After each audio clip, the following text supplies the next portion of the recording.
Bonjour, c'est Biscotte Pilgrim. Aujourd'hui, je vais vous parler de Alien Romulus.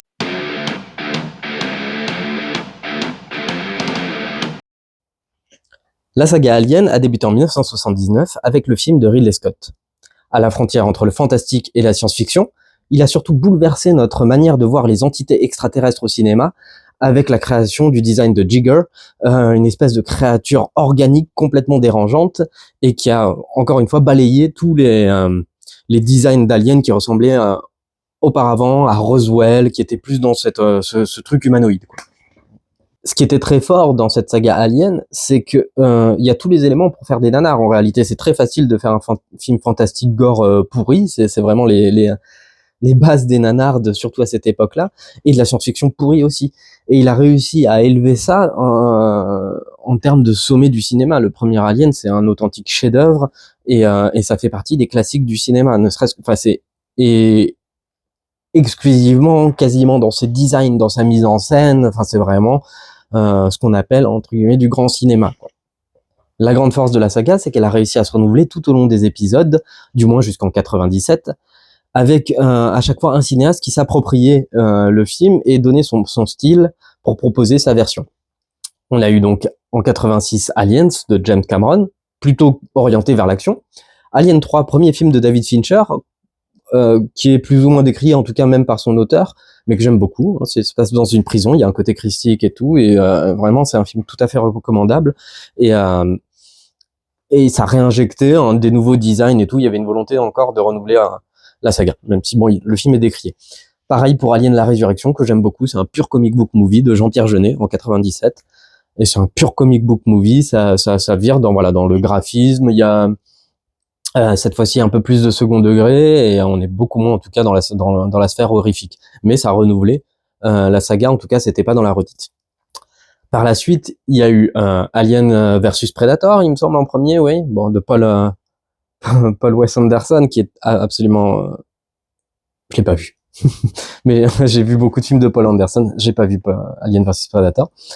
Ensuite, sa suite, Alien versus Predator Requiem. Et enfin, les deux nouveaux volets faits par Ridley Scott, de manière un peu révisionniste, hein, mais c'est Prometheus et Alien Covenant, qui sont de qualité discutable. Ensuite, il y a eu le projet de Neil Blomkamp, Alien 5. Je sais pas si ça s'appelait comme ça, mais en tout cas, c'était la note d'intention, c'était de faire la suite d'Alien Résurrection, en réalité, avec le retour de Sigourney Weaver en replay. Et il y a eu de la tambouille interne. Apparemment, Ridley Scott a mis son veto sur ce film-là. Peut-être pareil, on sait pas, on peut faire que des déductions, mais en tout cas, Ridley Scott a mis son veto sur cette version-là. Ce qui fait qu'on se retrouve aujourd'hui avec Alien Romulus, donc de Fede Alvarez, d'un budget de 80 millions, entre 50 et 80 millions, donc un budget relativement modeste, mais confortable pour ce que c'est, et la promesse d'un retour aux sources. Alors, Fede Alvarez, j'ai vu aucun de ses films, mais c'est un mec qui a une petite réputation, qui a fait le remake, qui a commencé avec le remake d'Evil Dead, et son film original Don't Breathe, et ensuite, entre deux, il a fait Millennium. Donc voilà, j'ai vu aucun de ses films, donc j'ai pas de préconçu sur le bonhomme.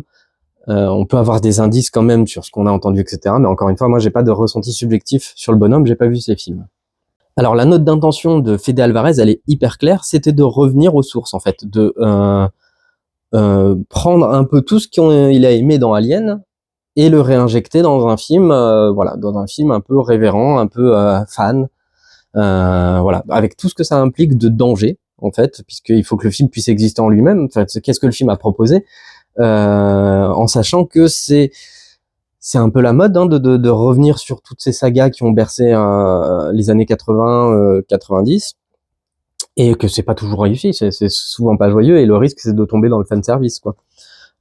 Donc qu'est-ce qui va différencier par exemple ce film-là de Star Wars 7 de J.J. Abrams, qui, je suis persuadé, J.J. Abrams est un fan de Star Wars et a voulu bien faire, mais le film n'apporte strictement rien à Star Wars.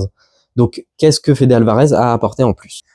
Le pitch de cet Alien Romulus, donc ça part sur une base spatiale, donc c'est ça qui est un peu intéressant, c'est qu'on a une exposition qui en 5 minutes nous montre un peu, nous fait deviner qu'est-ce que c'est la vie ouvrière, en fait, du milieu ouvrier et une dimension sociale dans ce futur. Donc, et on suit le personnage de Rain, qui est accompagné de son frère, un androïde en réalité, et qui n'a qu'un seul objectif, c'est quitter la planète. Par une succession d'événements et de rencontres, en gros, elle rencontre des espèces de pirates qui ont accès à un vaisseau pour rejoindre un plus gros vaisseau pour pouvoir accéder à la planète pour un voyage qui dure 9 ans. Et ils ont besoin de l'androïde, donc ils font un espèce de troc, et il y a un équipage qui se crée pour partir dans l'espace, frontière de l'infini. Évidemment, le voyage ne va pas se passer comme prévu, et vous vous doutez bien que le film s'appelant Alien Romulus, ils vont rencontrer des petites bêtes noires. Alors, en partant de là, le risque c'était tombé dans le fanservice, hein. Il y a eu beaucoup de tentatives comme ça de pseudo-reboot ou quoi que ce soit qui s'inscrivent un peu dans la continuité. Je pense au Terminator produit par Cameron, réalisé par Tim Miller, Dark Fate. Je pense au Star Wars de J.J. Abrams, qui mine de rien avait quand même une forme de déférence vis-à-vis de la licence, mais qui n'apportait strictement rien et qui ne menait nulle part, quoi. Il n'y avait pas de cohérence interne au projet. Donc qu'est-ce qui fait que celui-ci, spoiler alert, fonctionne par rapport à tout ça? Eh ben, la première des choses, c'est que c'est un pur film de genre. Tout marche en fonction de sa mise en scène. Le film est construit autour de mise en scène. Le film est construit dans la volonté de créer quelque chose. Et quelque chose d'interne. C'est-à-dire que il intègre évidemment et avec un absolu respect toute la diégèse de la saga, du premier jusqu'au 4 en tout cas, du moins. Mais jamais il tombe dans le fanservice. Et jamais on est dans la référence extérieure, extra-déviétique. Tout vient de la diégèse, tout vient du récit et tout vient de l'intérieur, comment il a intégré tous ces codes-là pour les recréer et pour créer son propre film. En fait, son film existe par lui-même, ses personnages existent par lui-même. Et avant toute chose, et ça fait du bien de revenir à ça, c'est un film de mise en scène, où tout joue sur les cadres, sur la notion d'espace, sur la notion de création, de suspense, de tension. Ça faisait très longtemps au cinéma que je n'avais pas à ce point ressenti viscéralement un film, c'est-à-dire ressenti du dégoût. Oui, attention, âme sensible s'abstenir. Hein. Enfin, franchement, c'est un vrai film d'horreur. Donc, si vous voulez de l'horreur, vous en aurez. C'est pas les petits films. En plus, même à ce niveau-là, au-delà de la saga Alien ou pas saga Alien, ça faisait longtemps aussi que j'avais pas vu un film d'horreur aussi efficace dans son genre horrifique, dans sa manière de respecter le genre et dans sa manière de créer de la tension, de pas être juste dans le jumpscare facile. Il y a une création de tension qui frise en plus, qui vire à la fin vers le film d'action façon Cameron, qui est remarquable. Et ce qui est remarquable aussi dans son scénario, c'est qu'on voit très nettement déjà une volonté de prendre le temps d'exposer ses personnages. C'est la clé en fait. Il y a bien une bonne demi-heure d'exposition avant que les choses sérieuses commencent sur 2 heures de film. Et le fait d'avoir pris cette demi-heure d'exposition, ça n'a fait que monter la tension. Et ensuite, c'est juste une succession de séquences, mais déjà toutes inventives en fait, toutes inventives dans la manière d'exploiter les décors, le personnage, le background. Il y a même le retour d'un personnage. Alors attention spoiler du premier Alien. Au départ, j'étais sceptique, ne serait-ce que techniquement. Hein, il y a toujours un problème avec le face swap. Hein, ça, c'est toujours, à mon avis, encore un problème, et c'est pas encore au point pour être exploité à ce point-là. Mais c'est tellement cohérent dans son intrigue, contrairement à Peter Cushing dans Rogue One où c'était vraiment dérangeant. Là, il y a une vraie utilité dans l'intrigue parce qu'il est moteur de l'intrigue en fait. Sans trop en dévoiler sur l'intrigue, en tout cas, on a besoin de ce personnage pour créer de la tension. Pareil, revenons encore sur les qualités d'écriture. Le personnage de l'androïde, il y a même une amorce de réflexion sur la notion d'intelligence artificielle et sur la condition humaine, le fait que les émotions peuvent être un danger, le fait que justement la froideur de l'androïde, l'hyper-intelligence de l'androïde le rend à la fois redoutable, à la fois inempathique, mais calculateur et bien bon calculateur. Donc il y a une amorce de réflexion sur ça, sur l'intelligence, sur la condition humaine, et au final, en plus, ils se font bouffer tous les uns après les autres, donc l'Android a raison. Enfin bref, il y a toute cette part-là qui est vachement ambiguë, vachement questionnante. Hein. C'est le rôle de la science-fiction, de nous questionner sur notre condition humaine. mais c'est en sous-texte. La base, c'est de faire un film efficace, complètement efficace. Et une fois que tu rentres dedans, une fois qu'on est vraiment dans le pur film de genre, ben c'est absolument remarquable. Franchement, euh, j'ai en tête vraiment, c'est là qu'on voit qu'un film est fort, c'est des séquences dans, mais pas seulement des plans ou des trucs comme ça, mais des séquences dans leur globalité et dans leur construction, quoi. C'est vraiment hyper bien fait dans sa manière de créer de la tension. Ça part jamais là où tu t'attends vraiment.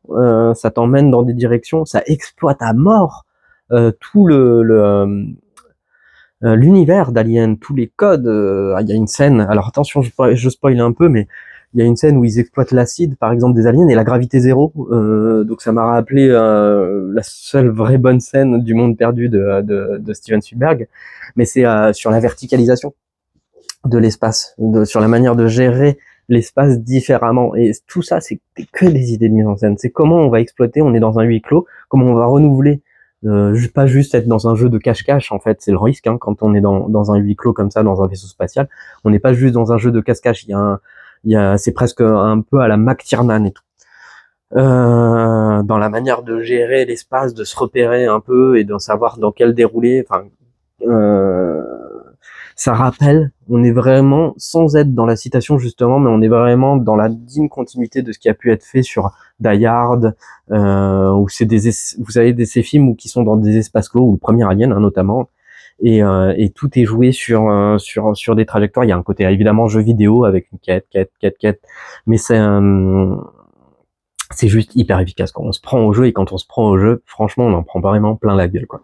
Ah bah, il y a un dernier acte qui peut être discutable sur le plan scénaristique, mais encore une fois, c'est tellement bien fait qu'on oublie ça. On oublie ça, et surtout, moi j'adore les animatroniques, et il y a un usage des animatroniques qui fait aussi plaisir. Ça fait du bien de voir un film qui n'est pas juste purement numérique, et qui est organique, en fait. Organique dans sa manière de créer des effets, dans sa manière de créer des créatures, dans sa manière d'exploiter les décors. Ça pue pas le fond vert, quoi. C'est vraiment super.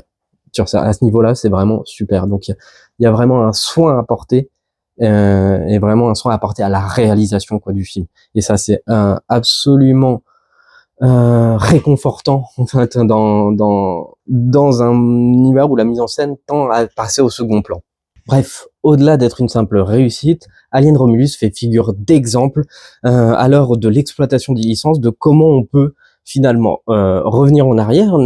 Ça n'apporte entre guillemets rien de nouveau à la saga, mais en tout cas revenir aux sources de ce qu'est une saga et de ce qu'est le cinéma en réalité, c'est-à-dire un vecteur d'émotion et une volonté, voilà, de créer quelque chose, de faire ressentir quelque chose au spectateur, de créer quelque chose visuellement, de faire un spectacle.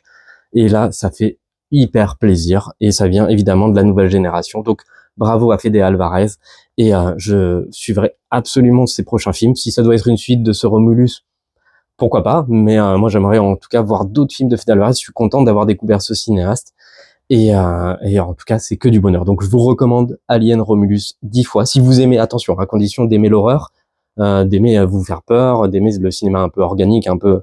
Moi, j'ai détourné les yeux plusieurs fois. Donc, mais quand on aime ça, franchement, c'est un pur régal. C'est vraiment un grand 8, et c'est charmé d'avoir pu vivre ça en salle. Donc vraiment, bon, à l'heure où je fais cette critique, il est sorti depuis un petit moment. Mais si vous avez l'occasion de le revoir, si vous avez envie de le revoir, vraiment, n'hésitez pas. Soit en salle, soit en VOD quand il sera disponible. À la prochaine!